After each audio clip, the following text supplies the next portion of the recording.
What if I told you the smartest money in the market, the FIIs and the DIIs, are pouring their money into a stock that is losing money, burning cash, and fighting a price war with its competition?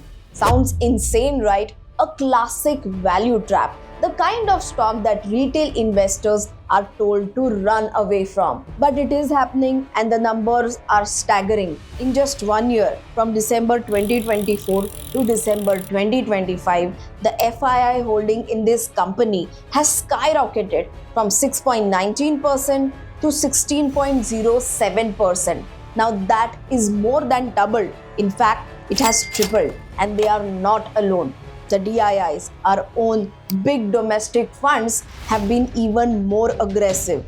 Their stake has shot up from 7.75% to a massive 22.54%. Again, almost 3 times. So combined, the smart money has taken its holding from just under 14% to nearly 40% of the entire company. And from where did they get these shares? From the public. The retail holding in the same period has gone down from 86% to 55%. The big fish are buying what the small fish are selling. But the question is why?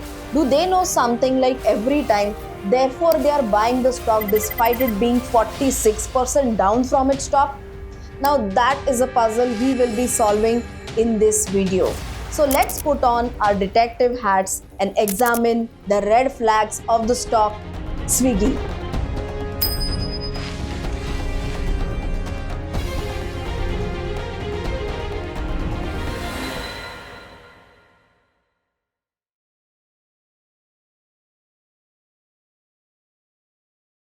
So Swiggy is fighting a war on two fronts, but its biggest battle is in quick commerce. Think about your own experience.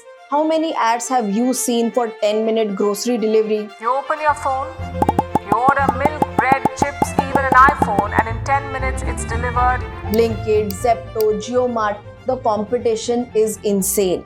It is a game of deep discounts and burning cash to win customers. And Swiggy's quick commerce arm, Instamart, is right in the thick of it. And the pressure is so intense that Instamart's growth has actually slowed down compared to its main listed rival, Eternal. And the worst thing is that their unit economics are suffering. Now that means they are losing more money on each delivery just to stay in the game. As a result, their consolidated adjusted EBITDA for the last quarter was a loss of 712 crore rupees. To counter this competition, they even tried a no delivery fee experiment for larger orders, and the management themselves admitted that it had limited success and they had to roll it back. So you have a loss-making division in a hyper-competitive market with worsening unit economics. Now this is the story so far, and it is definitely not pretty.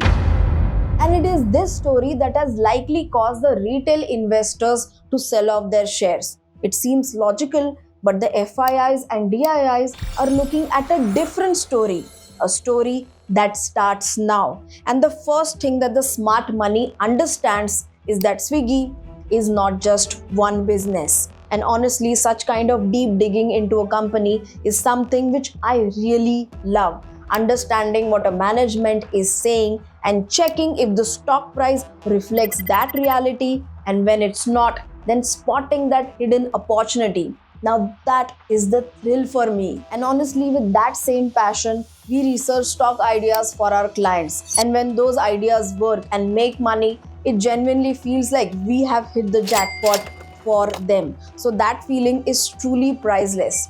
So this was little something which I wanted to share with all of you so that you understand me a little better, how I think, how I work, and how we run our SEBI registered research analyst firm, Rangavan Finance, where your growth is our priority.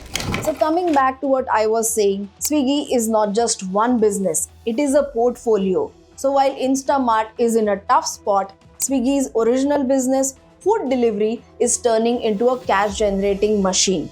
Last quarter, Swiggy's food delivery business grew its gross order value by over 20%, a 3-year high. and its monthly users grew by 22% to over 18 million people. And most importantly, its adjusted EBITDA profit stood at 272 crores with margins hitting a 2-year high. Think about that. The food delivery business has become incredibly profitable. So, this profit engine is the first piece of the puzzle. It provides the cash and the stability to fight the war in quick commerce. Now, coming to Instamart. The FIIs and DIIs have heard the management's plan, and it is an ambitious one. They have guided for Instamart to hit contribution break even within the next 2 quarters. Now, this means that very soon they will not be losing money on each order anymore. But how will that happen? By focusing on quality growth instead of just discounts, by expanding their network of 1,136 dark stores to become more efficient, and by leveraging their massive cash balance. Now, this is the final, most crucial piece of the puzzle. Swiggy is sitting on a mountain of cash, roughly 15,900 crore rupees. So this is not just a war chest, it is a fortress. It allows them to withstand irrational competition without needing to raise more money. It gives them the power to invest, to endure, and to wait for the competition to run out of steam. And while the smaller players burn through their cash, Swiggy will play the long game. So the big question now is, how should a retail investor actually look at Swiggy? Is it genuinely an opportunity, or are the FIIs and DIIs trying to trap the retail investors?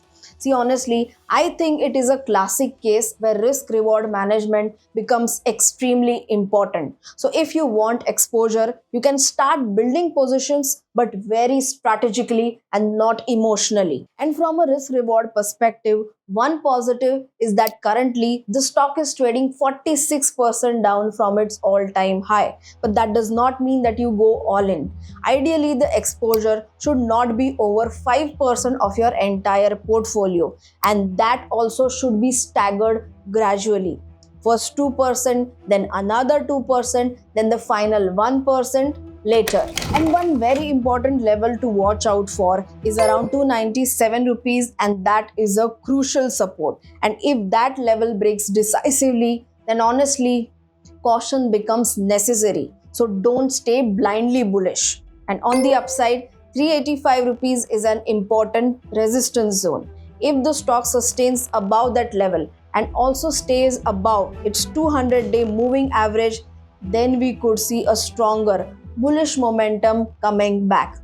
So that was it for this video, and this was Sanika from Rangavan Finance signing off from this video, and I will see you very soon in the next one. Till then, bye bye.